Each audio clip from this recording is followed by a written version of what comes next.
G'day mate, 40 here. So it is about 5:15 a.m. The birds are chirping by 4 a.m. So during my past 5 weeks in Australia, I've been typically waking up by about 4 a.m. And it's Sunday here, it's Sunday morning, and yesterday was Christmas, and yesterday it was Shabbat, and I'm in Tannum Sands, and there's no synagogue in Tannum Sands. There's no synagogue in central Queensland, to the best of my knowledge. I don't think there's any synagogue within 300, 400 miles of here. So it was an interesting day. What do you do when you observe the Sabbath, when you observe Shabbat according to Orthodox Judaism, and yet there are no other observant Jews near you, there's no synagogue, and it's also Christmas Day, and you're back in Australia with your family, right? In large part, I've returned to Australia to spend time with my family and get to know better my brother and my sister and my uncles and my aunties and my nieces and my cousins. And my family holds traditionally Christmas in Tannum Sands, and it's a big family event. So this is how I approach these things. So in general, I believe in holding your religion lightly. So this may not be the approach for everyone, but you can be religious in a way that's incredibly obnoxious. You can be religious in a way that separates you from other people. You can be religious in a way that makes you difficult to interact with unless you are on the same religious path and observance level. And I'm not into that. I think one should wear one's religion lightly so that it's not an unnecessary obstacle between you and other people. It's not the constant reference point for all your conversations. So, for example, I've been active in 12-step programs for a decade, but to the best of my knowledge, I've never referenced Judaism in any of my participation in 12 steps. So never mentioned it with my sponsees. I've never mentioned it, to the best of my knowledge, in any of my shares. I don't mention it in outreach calls, virtually never. So other people I know, they're always referencing, for example, their Christianity, right? You know, Jesus said this on the Sermon on the Mount. The Apostle Paul said this. You know, St. Peter experienced that. You know, Martin Luther tells us this, and I don't enjoy that, right? Particularly when the other person knows that I grew up a Christian and left it. I don't want my 12-step meetings contaminated by other people's religion, because one of the principles of 12 steps is that we don't invoke outside issues so as to avoid separating people who badly need help from a program that can help them. So introducing my Judaism, or someone else introducing Christianity, or introducing politics into a 12-step program, to me it just unnecessarily separates you from other people and throws down unnecessary blocks between other people, addicts who need help, and a program that can deliver the help. And if you're going on about your religion or your politics or any hot button outside issue, it just gets in the way. So similarly in the workplace, I don't talk that much about Judaism. I just I let it go. Similarly, within Judaism, I don't talk that much about 12-step programs. Like if it comes up, I'll talk about it, but I don't push and promote, an alternative spiritual path within Judaism. And so too, when I spend time with my family, I don't talk about Judaism unless someone else asks. I just let it go. And I admit, I find it obnoxious when people have to constantly refer everything back to one thing, be it a 12-step program, or be it their religion, or be it God or libertarian economics, whatever, when people have to constantly, refer back to one thing, I find it obnoxious. So I guess I'm postmodern. My very simple understanding of postmodern is that there's no one overarching ideology that is sufficient for dealing with life, that is sufficient for explaining the challenges that we face. So that's my understanding of postmodern. There's no one story that is adequate for our story. There's no one story that's adequate for life in the 21st century. A 40 Christmas for all, situational peace on earth. Thank you, Art Bell. So Art Bell, you make a lot of interesting comments, and I really appreciate them. And I think you'll appreciate this, Art Bell. I bought a Shure mic for my iPhone, and I'm using it right now, and to give better quality audio. But unfortunately, I did not buy the video package. So when I try to use my Shure mic with my gimbal, my phone, tilts to one side.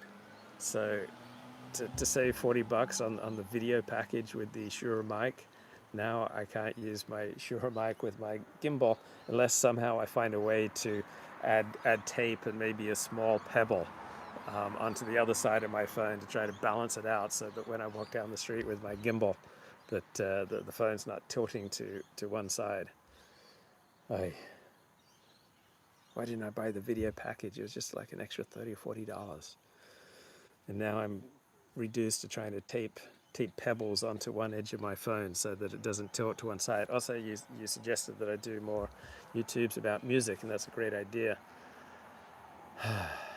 Along with many of your other suggestions, they're excellent. So Air Supply is my favorite group of all time, and I understand it now through the lens of 12-step addiction. Like the songs of Air Supply, right? Their greatest hits. Are they not all about love addiction? So when 70% of people have a positive self-image, right? Are you sure about this? There's no certainty. Are you certain? Okay, so 70% of people, I think, have a positive self-image. That's what I read when I read up on self-verification theory. And so we all filter all our life experiences and feedback we get through our own self-image. So 70% of people have a positive self-image, and so when they hear positive things, they go, "Oh yeah, that's right," and they feel good about it. But when you have a negative self-image and you hear positive feedback, then it disturbs you, and it kind of decoheres your worldview. It shakes up your worldview. It makes you feel less secure, because if you have a negative self-image, you prefer to be around people and situations that bring out that negative feedback. So I have struggled with this and the negative self-image, and it's just below the surface. So unless I'm in peak spiritual condition, that negative self-image will frequently, rear its ugly head. And so I think the 30% of the population with the negative self-image, they are particularly vulnerable to addiction. And so when you're an addict, it means that you've found some kind of process or substance that makes the pain go away. Because obviously if you're living with a negative self-image, your life is going to be quite painful. And you could have like some positive experiences, but you're going to filter them through your negative self-image so that you stay stuck in varying levels of self-hatred. So for me, as someone growing up with that negative self-image and discovering the high of falling in love, right, and romantic infatuation and sexual excitement, those romantic and sexual highs would take the pain away. And Air Supply's music, I think, kind of embodied that love addiction that has characterized so much of my life, and has probably played a significant role in why here I am at age 55, and I've never been able to sustain a relationship longer than a year. So it's an interesting question. Why do we love the text that we love? Why do we love the music that we love? And as I understand it now, my love for Air Supply music is because it's the music of the love addict, right? It's the music that reflects myself, that reflects my love addiction, and that yearning for escape. Oh man, the mozzies are out here. So many sandflies and mosquitoes in this area. I was just reading a book on Gladstone. So Gladstone's the big city, about 30 minutes drive from here, and it's a city of about 30,000 people. And according to this book, it was long known as a slum city. So I'm sitting right now in Tenham Sands. Gladstone's the big city, 30 minutes drive away. It's now a major international port. They have major liquid natural gas plants, and you always see major tankers lining up, even here from Tenham Sands, all the way into the Gladstone port to pick up the natural gas and then ship it around the world. So now Gladstone's an international port, but in its media portrayals until maybe the 1980s, it was known as the slum city, according to this book. And so when I was seeing a doctor in Brisbane in 1989 and mentioned I was going up to Gladstone, he would warn me about, make sure you don't get any sexually transmitted diseases from the girls in Gladstone. Vivian Veritas, long time no see. Vivian, I am thinking about moving to Australia. So I feel very happy here. I've got family here. And now I'm about to rationalize and give reasons for why I want to move to Australia. But it's primarily an emotional experience, right? I had an emotional experience my first morning in Australia, just walking along the beach and feeling at ease, feeling happy. Damn, there's so many mozzies out. Now one's at my mic. That like when I ride the public transport in LA, I'm typically the only white person on the bus. But I don't have that in Australia. Public transportation is a perfectly pleasant experience in Australia. I go to the beach, there are no gangs, there's no rampant crime. There's just more of a sense of ease here. There's virtually no crime. There's virtually nothing to be afraid of, and it's really easy to connect to other people because you have things in common. You're on the same wavelength. So the United States has never had the camaraderie and cohesion and homogeneity that Australia and England have, let alone the cohesion and homogeneity that France, Germany, and Japan have. So I just walk around here and I feel at ease. Now, probably after I move here, I remember when I moved here before, music is distraction or confirmation. Hurt without her is a great sell to women, ego boost. Yeah. So when I moved here before, after about 6 to 9 months, I did start missing the United States. So probably if I move here, there will be things that I miss about the United States. But right now, I'm just enjoying the camaraderie, the cohesion, the sense of connection, the high levels of social trust, and it just means that I walk along feeling happy and at ease and g'day mate, how's it going mate? It's just effortless to open up conversations with people, and you're kind of on the same page. And so very seriously thinking about making this big shift to move to the eastern suburbs of Sydney.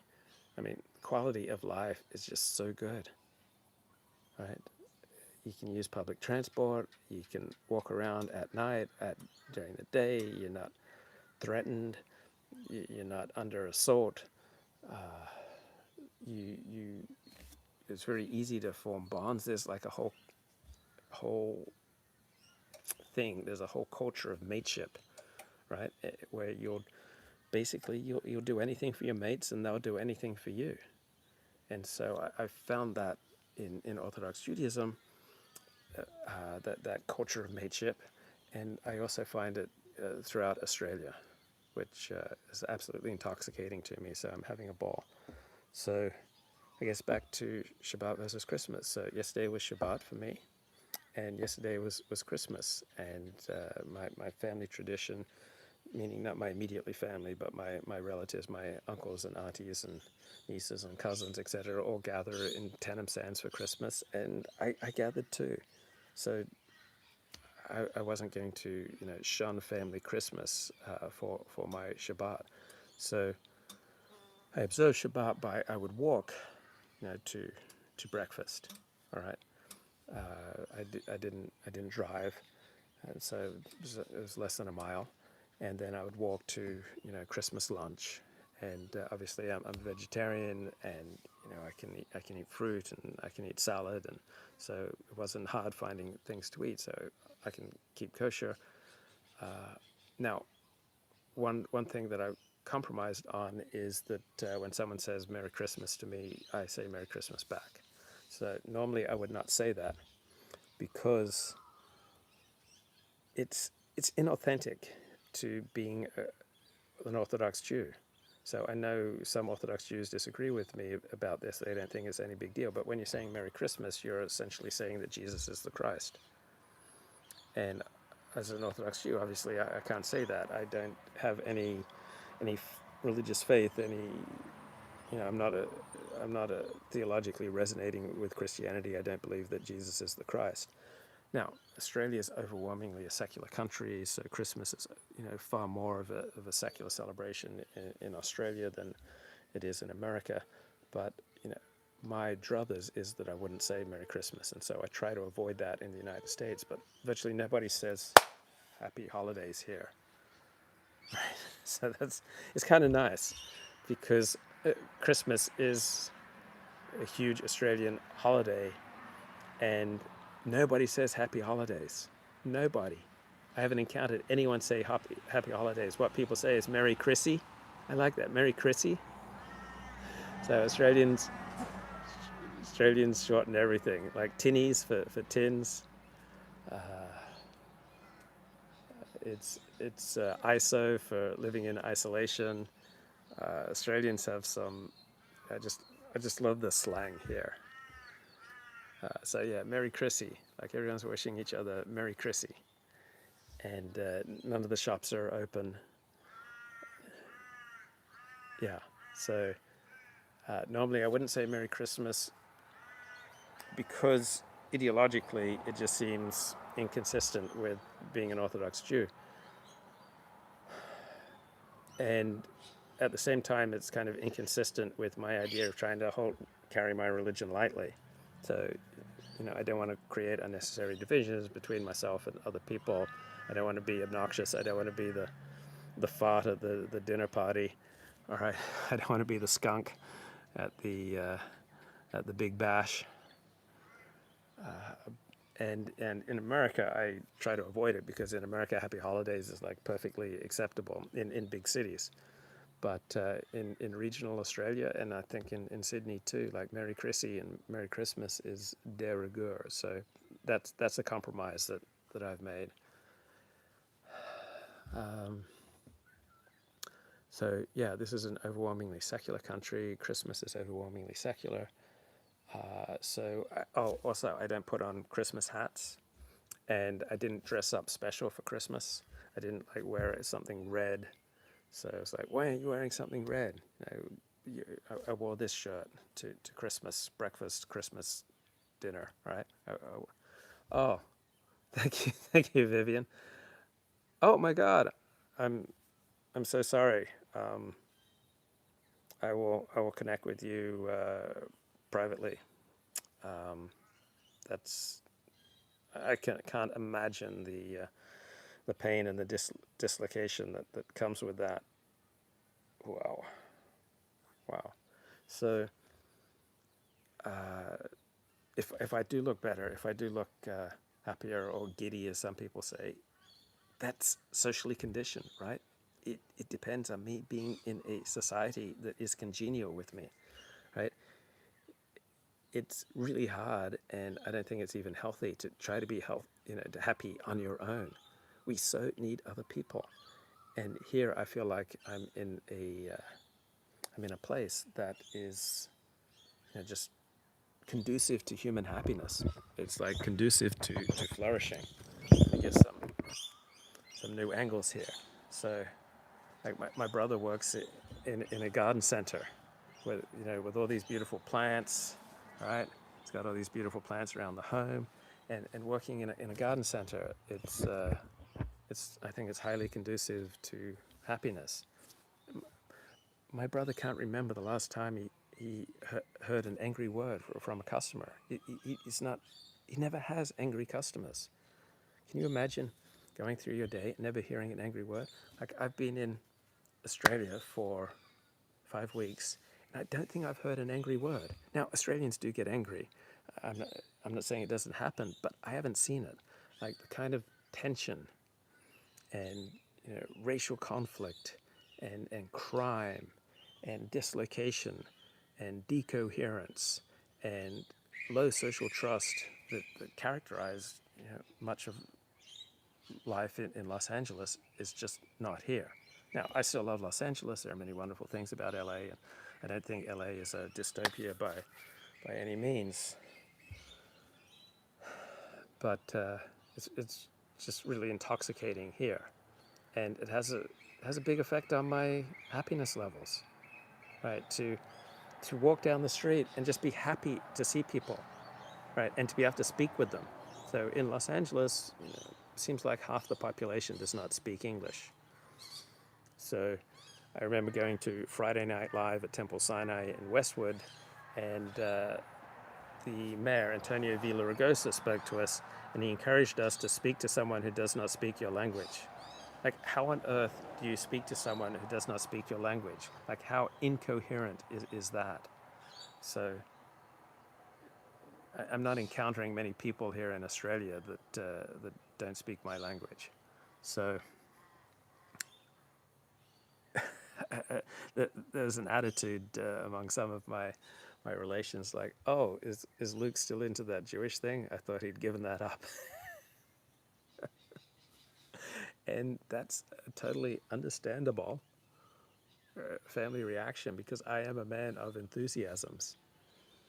But there are some enthusiasms that I pick up that last for many, many decades, such as my enthusiasm for Judaism. Now, my enthusiasm for Judaism has waxed and waned, but it's not that I've ever completely lost my enthusiasm for Judaism. It's just that the aspects of being Jewish that excite me change. So I really enjoy that I can go to a synagogue and I can immediately feel a bond and at home and at ease with my tribe, without respect to any of their beliefs, right? Plenty of atheists go to synagogue. Plenty of secular people, secular Jews go to synagogue. You don't have to keep the Sabbath. You don't have to keep kosher. You don't have to believe certain things about God, about the divine nature of the Torah to feel perfectly at home in a synagogue. So while many Christian churches, as I experienced, were heavily divided on lines of ideology, generally speaking, I have not found that in most of the synagogues I go to. There are plenty of non-religious Orthodox synagogues, right? You've got an Orthodox synagogue, you've got an Orthodox rabbi, you've got Orthodox services, all right? And most people who go there are not religious, right? But they go there because it's a meeting place, all right? It's a tribal meeting place. It's a tribal watering hole. It's a way of connecting with your people. It's a source of solace and joy and friendship and connection and community and networking and tradition. These are all wonderful things. So I when I was initially getting into Judaism, I was all about the ethical monotheism, that Judaism has this mission to spread ethical monotheism in the world, the teaching that there's one God whose primary demand for our behavior is ethical behavior. There's one God who primarily wants us to be good to one another, and I love that. I still love that, but that doesn't have to be the prime focus of my Judaism. There are days or months that I can appreciate other approaches, because I know, just for me, I get sick at times of people talking about God, God, God, God, God, God, God, God, God, God, God, God, right? To me, it's reductive. But to me, like, God is interested in more things than religion and theology. And so often I experience people who are always invoking God, God, God, God, God as a flight from reality, right?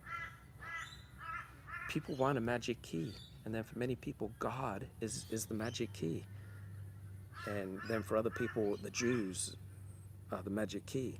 And then for other people, it's libertarian economics is the magic key, or race is the magic key.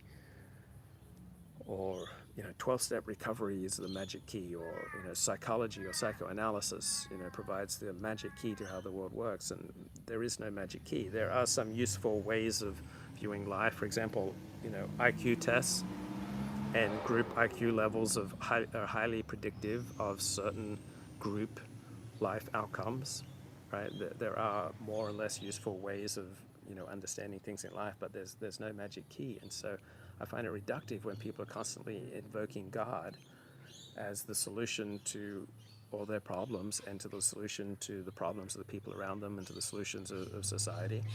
And I find that boring, right? It gets on my nerves. After a certain point, I go, no, like stop talking to me about God. I feel like you're using God as an excuse to avoid reality.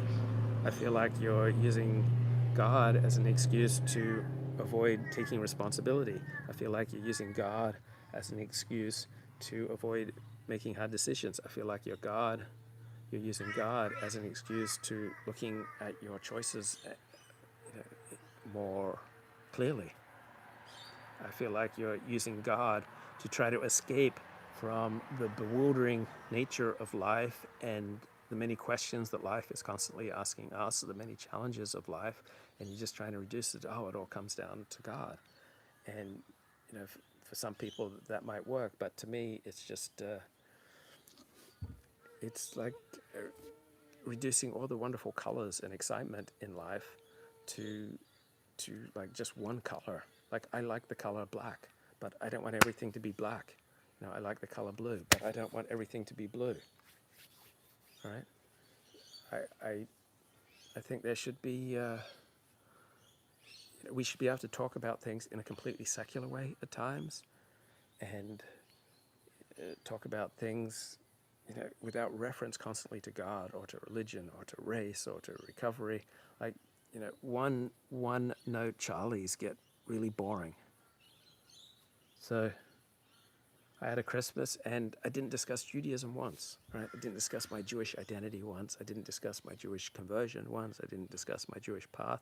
I had a Shabbat completely free of any discussion of anything Jewish. I just simply hung out with my family. All these bloody muzzies. And yeah, I was wearing my yarmulke, and I didn't dress up in red for Christmas, and I wasn't wearing Santa hats, and I didn't pull any of those things that you pull, crackers or something. Like, two people like pull, and it's like, and then there's some small gift inside. Not that I have anything against it, but I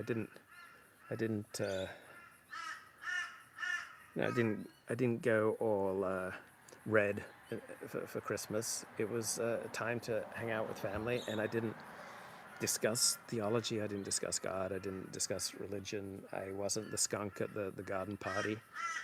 I don't think I was a downer. I don't think I detracted from anyone else's Christmas. Right? We have such a huge effect on other people. And so I think it's really important to me to not be a downer, to add joy where I can add joy, and to add comfort when I can add comfort.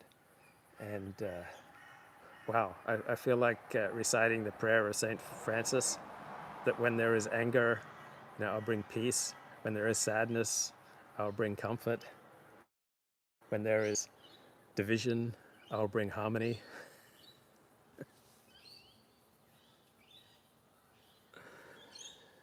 So I know that Dennis Prager talks about how his older brother, who's always been an Orthodox Jew, so Dennis was never really Orthodox, but his older brother, who's a doctor, has always been an Orthodox Jew, but he would go caroling. He would go singing Christmas carols, I think, with his university fraternity.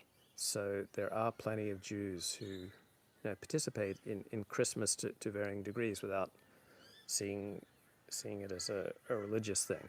So I find it interesting that there are Orthodox Jews who go Christmas caroling. So I like Christmas. Like, I like Christian culture. I appreciate December being different. I appreciate people being a little nicer. I like the music moderately, mildly. So in home I was in, Mariah Carey's "All I Want for Christmas Is You" was the big song. So I was hearing a lot of Christmas music. So I started Mariah Carey. "All I Want for Christmas Is You" was the number one selection, and then Wham! "Last Christmas I Gave You My Heart." The very next day I gave it away. This year, to save me from tears, I'll save it for someone special. So that was on the playlist. And then "We Are the World." Remember that anthem from 1984 to raise money for starving people in Ethiopia? So I think we need another big anthem with all the rock stars to try to end the civil war in Ethiopia. So I think that the Christians and the Muslims, right, they're engaged in a civil war in Ethiopia. And don't you think that if all the great pop singers got together and sang a song, that could end the civil war, right? We had Farm Aid, and we had, Hungry and Ethiopia Aid, and now we need a song to reduce murder between Christians and Muslims in Ethiopia. So perhaps, this community, we can write that song that ends the civil war in Ethiopia. What do you think? And then also played on Christmas morning here was "Will They Know It's Christmas?" So I think that was the British response to "We Are the World." So that all the British pop singers got together. "Will they know it's Christmas over there?" So those were the hits. So yeah, it was nice being with family, and it was nice, not sacrificing who I am. So I think we're constantly faced with choices to sell out our integrity for the sake of connection, or stand in our integrity and risk connection. So let's say somebody wants you to do something. Let's say your spouse, all right? Your spouse wants you to do something that would cause you to violate your integrity in something important, all right? So your spouse wants you to do something, let's say that's a form of theft. There's a form of lying. It's a form of selling out some other commitment that you've made, all right? Any relationship is going to have constant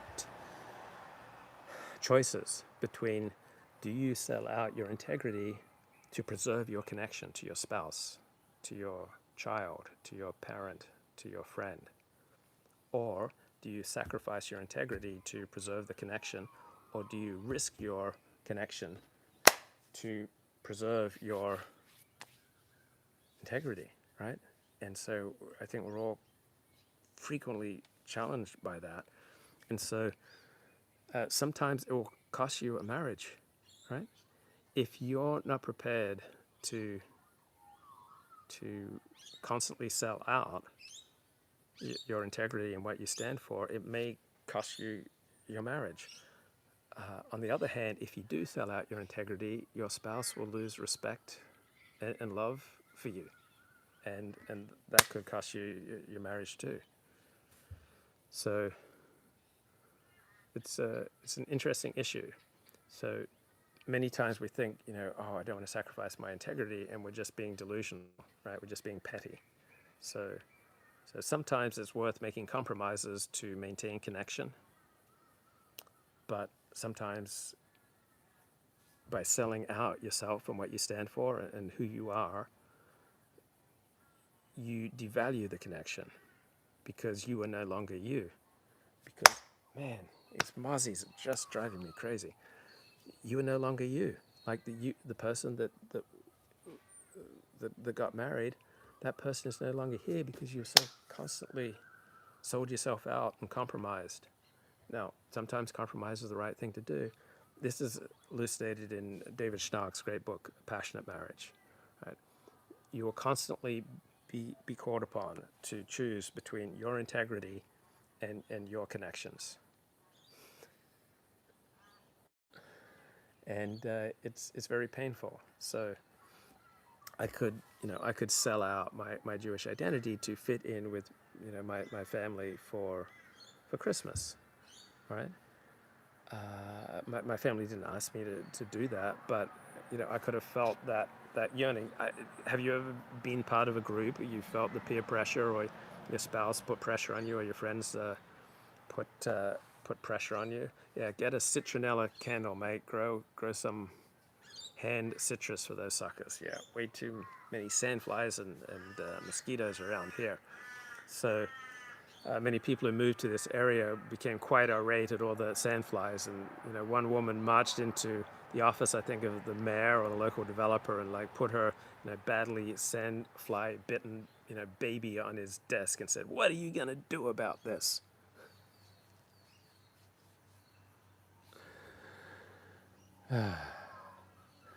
Virtually no mosquitoes in Los Angeles in my memory. So Los Angeles, that's one good thing they've done. They've wiped out the mosquitoes. So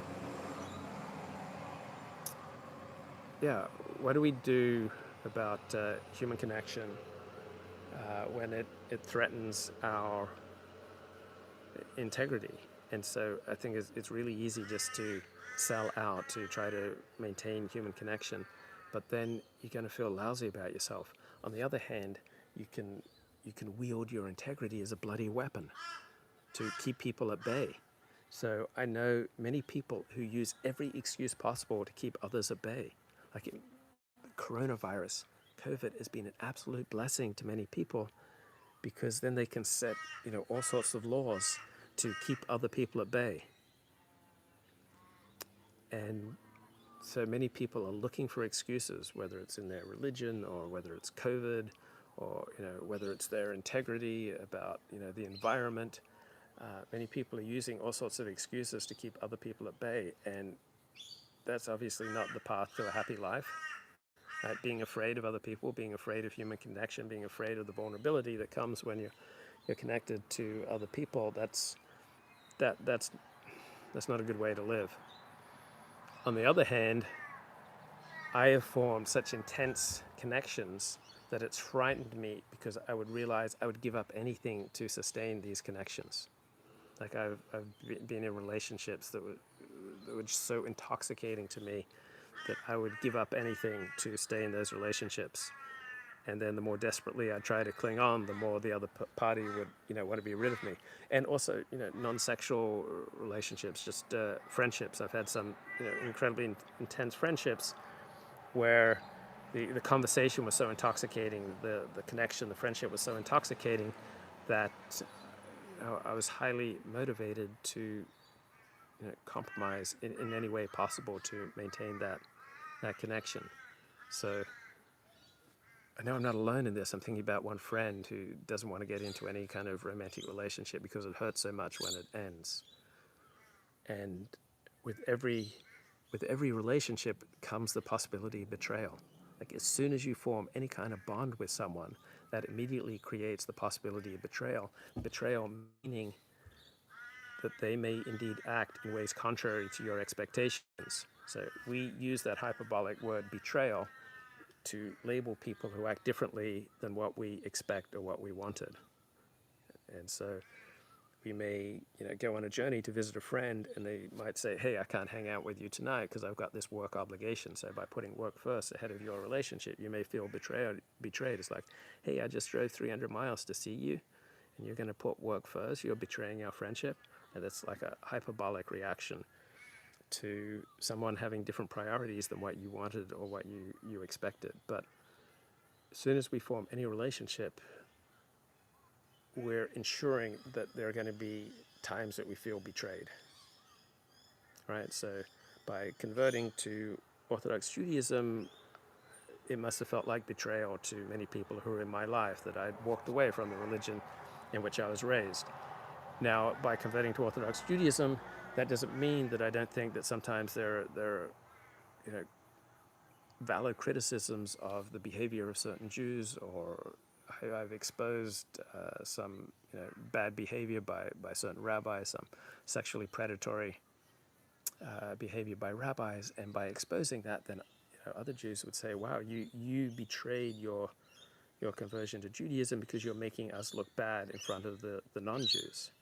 So all sorts of people constantly feel betrayed by me for various reasons because I don't live up to their expectations of me. So I'm impressed by people who've never lost a friend, but sometimes I've had friendships, severely damaged because I simply went in a different direction. So, for example, when I embraced the Nathan Koffner's critique of the Kevin McDonald culture of critique, there were friendships that were damaged and destroyed by that, simply because it seemed to me that the evidence was pointing in this direction. It seemed to me that Nathan Koffner made a stronger case than Kevin McDonald did, and then as a result, all sorts of people felt betrayed. And I may read something today that causes me to completely go back on things I've been saying for the past 40 years. Right? I am constantly changing as my understanding of life changes, as I get new information or new perspectives. Like, I'm constantly changing, and I find that frequently puts a great deal of strain on my friendships or relationships, or even virtual relationships, such as with viewers who are often disgusted when I change my mind on something. So, for example, I thought voter fraud in the United States was a pretty significant deal. And so when Donald Trump appeared to be losing the 2020 election, my immediately thought was, is this voter fraud? And then I investigated the matter, and I found that there's no evidence for substantial voter fraud in the United States. And so most of my audience felt betrayed. I would do live streams where every single person in the chat passionately, vehemently disagreed with me. I had people quite willing to completely burn all bridges to me because I would not sign on with the false allegation that voter fraud played a major role in the 2020 election. So I realize how easy it is to get captured by your audience, right? It's intoxicating to have people appreciate you, and it's intoxicating to build bonds with people all over the world. Every single person in the chat on some streams, so we're talking 10, 20, maybe 30 people. So it's intoxicating to develop an audience and develop a following, or to develop some income. It's so intoxicating that, like any kind of good relationship, you're then heavily incentivized to sell out your integrity to maintain the relationship. So after the 2020 election, I was faced with a dilemma. Did I want to put what I experienced, what I saw, what I felt as my integrity, that I had examined the evidence, and it did not seem to me that voter fraud played any important role in the 2020 election. So I could sell out my integrity and what I understood to be truth to maintain a connection to my audience, or I could risk most of my audience walking away and being absolutely disgusted and berating me. And so I typically choose what I see, what I experience, what I think is my integrity. Of course, I could be completely delusional. So I have usually chosen my integrity, and so a lot of relationships have then gone by the way. So there may have been things that I could have done that I could have carried my integrity more lightly, so it was less obnoxious. But like my father, I've kind of gone through my life and blown up a lot of connections and relationships and community, because my understanding of reality would change. And so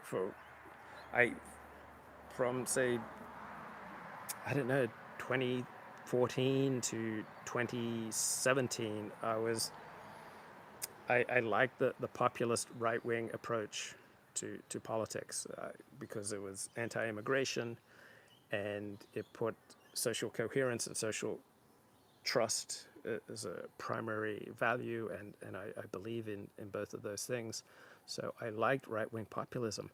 And then with the false allegations of voter fraud, and then the hysterical reactions against COVID vaccines, it seems to me that the populist right and the right in general, and conservatives in general, had a really bad COVID.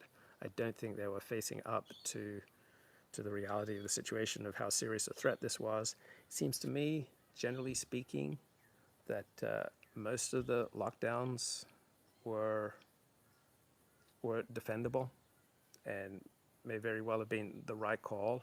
I don't think the elites were imposing lockdowns and getting us vaccinated for some nefarious agenda. They may be wrong about this or that, but I don't agree with the right-wing populist approach to COVID lockdowns. I have discussed for the no, I don't have discussed. I disagree with the anti-vaccine, anti-COVID vaccine positions. I think some of the rioting in protests of the lockdowns, I think, has been hysterical. And so with regard to COVID, I think generally speaking, the elites have been right and the populists have been wrong. Now, with regard to immigration, I believe the populists are right and the elites are wrong. With regard to voter fraud, I believe the elites are right and the populists are wrong. So on some things I side with the populists, on some things I side with the elites. And I have a lifelong habit of following what I believe at the time to be true, no matter the damage that then does to my relationships. So I'm in awe of people who've never lost a friend. And I'm in awe of people like Tucker Carlson who can build out this enormous audience. And I'm in awe of people who can make a living as a pundit. But I am disgusted by the nonsense that Tucker Carlson frequently spews. I'm disgusted by the things that he has to say to keep this low IQ populist audience. I think booster shots are a great idea. So Israel's now giving out the fourth shot, so the second booster. So I got my booster shot as soon as I could. So I think early October I got my booster shot. So as I expected, remember when Omicron came out, and there's a lot of discussion that Omicron may evade all the vaccines, and I said no. I would be shocked if Omicron avoided all vaccines, but that different vaccines may have different levels of protection. And yeah, it turns out that getting the booster shot in addition to the vaccine plays a significant role in protecting against Omicron and protecting against risks of death, severe illness, and hospitalization. So, main issue, can you observe Shabbat and Christmas? Well, obviously, as a Jew, you can't observe the religious component of Christmas, but I think we can. Doesn't Omicron seem like it is the vaccine? Yes, it does seem like it could have very much a vaccine-like effect. So the Omicron surge seems to be diminishing in South Africa. We have evidence from all sorts of countries now that Omicron is less serious than Delta, and so I would expect that getting Omicron will provide significant protection against future variants of COVID, but apparently there are people who've gotten sick with COVID 3 times. And so what's better, natural immunity or vaccine immunity? And it seems like the consensus elite position right now is that both are good. So I have friends who caught COVID and then think they don't need the vaccine. So there are studies that show that natural immunity is better than vaccine immunity, and then there are other studies that show vaccine immunity is better than natural immunity. It seems to me one would want all the immunity one could get from variants of COVID, so both natural immunity and vaccine immunity, embrace them. So to the best of my knowledge, I've never had COVID. So to the best of my knowledge, I only have vaccine immunity. But it may well be true that people who caught Omicron and survive it will then have substantial immunity against future variants of COVID.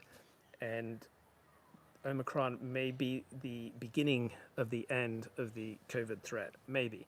So COVID will continue to mutate, but it may well mutate in increasingly less dangerous directions. So we may well move from pandemic to endemic. Now, I am in the state of Queensland, Australia right now, where the chief health officer says essentially that he welcomes mass infections. Is it fair to say that the long-term effects of the vaccines aren't really known? Well, that's an interesting question, and it's very well phrased, Elliot. That's very well phrased. So I think it's fair to say that we have no indications that the long-term effects of the vaccines are going to be negative. We've been vaccinating people for hundreds of years, and sometimes some forms of vaccinations have gone terribly wrong, but the vaccines approved for use with regard to COVID in the United States have been pretty well studied, and we've been using vaccines very effectively against polio, against chickenpox, all sorts of things. So we have decades of very substantial positive health results from using vaccines. So I don't believe we have any evidence to suggest that the long-term effects of the COVID vaccines approved for use in the United States will be negative, because we have a great deal of familiarity with vaccines and how they work over time, and the vaccines approved for the use in the United States, I don't think we have a single documented case of anyone dying from them. So VAERS, people can lodge their adverse reactions to the vaccine, but that's just, someone's self-report. That's not solid data. Okay, so back to the main topic. Can one observe Shabbat and Christmas? And yeah, I think you can carry your identities lightly. So let's say you're a really strong believer in the beauty of your people, all right, and the strengths of your people and the gifts of your people to the world. That doesn't mean you have to harp on the beauties of your people in every conversation. That doesn't mean that you have to hate other people, and doesn't mean that you can't celebrate with other people. I think generally speaking in life, the more we can celebrate with other people, when we can experience other people's joys. The target of previous vaccines have been stable vaccines. This is the first time that vaccines have been developed for a virus that is still actively evolving. That's false. That's absolutely false. All right? Everything's, viruses are always evolving. You don't think that the chickenpox evolves? You don't think measles mutates? You don't think polio mutates? Polio is caused by a virus. Polio mutates. But to be honest, I haven't thought much about what you just raised, so I could do some more reading on it. But yeah, I don't see any reason to be suspicious of the vaccines approved for use in the United States. So there's no vaccine against chickenpox. Okay, smallpox. Thanks. One of those poxes, right? We developed vaccines against smallpox, back in the 18th century, Edward Jenner, when he noticed that the milkmaids would get, milkpox, but that they then would be essentially immunized against smallpox. So we've essentially doubled our lifespans in the past 120 years because of vaccines and because of sanitation. So it used to be, prior to about 100 years ago, most people died of infectious disease. Most people died young of infectious disease. And now most people don't. There's no way to gather long-term evidence on a vaccine that is a year old. Well, there is a way. As time goes by, we will know more and more. So the vaccine was tested for almost a year, and now it is over 2 years. We've got 2 years of testing of vaccines, and we have no empirical reason to believe that there's anything dangerous or anything damaging about the COVID vaccines approved for use in the United States. Now, the China vaccines against COVID and the Russian vaccines against COVID don't work. So, what Chinese products do you most equate with quality, right? We don't think of Chinese or Russian goods as being equated with quality. Yes, previous vaccines were tested for 5 years, okay? And so this time they were tested for 1 year, all right? And they were thoroughly tested, and they were not rushed to the market. They went through very rigorous testing, and there's no reason we have no empirical evidence to believe that they're dangerous. Like, give me some examples of previous vaccines that turned out 10 years down the road, they started producing all these mal effects. We don't have examples of that. When we've had previous vaccines where there were negative results, they happen immediately.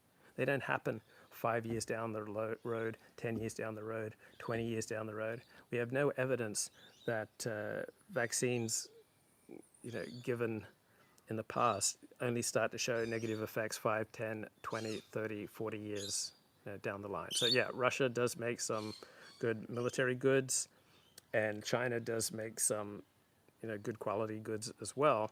It's just generally speaking, we don't associate either of those countries with high quality production.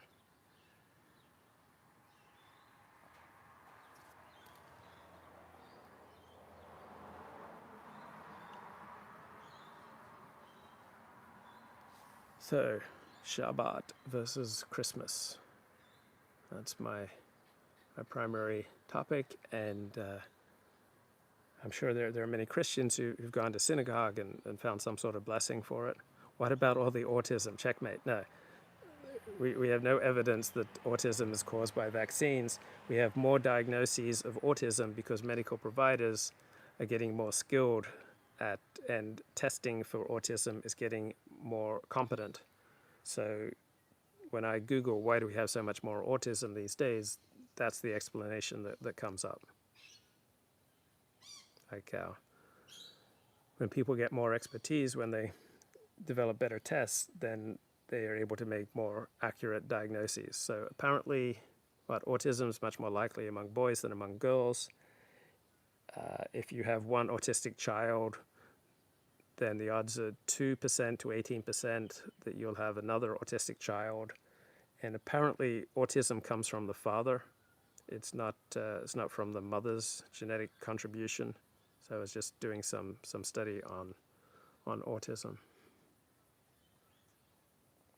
So yeah, Shabbat and Christmas. So it's also another opportunity to recognize that different religions have different gifts. Like there are all sorts of things that Christians do really well that non-Christians can learn from and admire. And there are things that Jews do really well, that and Judaism does really well, that non-Jews can admire. And there are probably things that Muslims do well. I can't name them right off, that non-Muslims can learn from. So we can hold on to our own identity, and we can hold on to our own integrity. Like, for example, Elliot and I strongly disagree about vaccines, and I think we may disagree about voter fraud, and we probably strongly disagree about all sorts of things, and yet we're still friends. So the more you disagree, the more strain that does place on a friendship, but strain does not equal devastation, right? You can have your friendship will be slightly strained if you support different sports teams, if you have different favorite songs, right? So it's not easy to hold on to your integrity and hold on to the relationships that are most important to you, but it's a quest that is worthy, right? So I have tended to volatility, in that, I'm holding on to what I think is my integrity, and that's cost me a lot of relationships. And then other people, they fall much more on the side of they've given up their what they think of as their integrity to hold on to their relationships. So I think the ideal is the middle path, right? To try to do everything you can to maintain the relationships that are most important to you, while simultaneously not selling out your integrity. And that's a tremendous challenge. So Elliot and I, for example, and Ricardo and I, we passionately disagree about all sorts of things. And yet, Elliot and Ricardo and Haf Galish and Jim Bowden, these people are important to me. But they're not so important to me that I'm going to pull my punches in what I say on a live stream. I'm not going to change my positions. I'm not going to swallow my point of view. On the other hand, if we're together and we're hanging out, yeah, I may not bring up things that we disagree about, so that we can just have a pleasant social time together. So life is a narrow bridge. The important thing is not to be afraid. Bye-bye.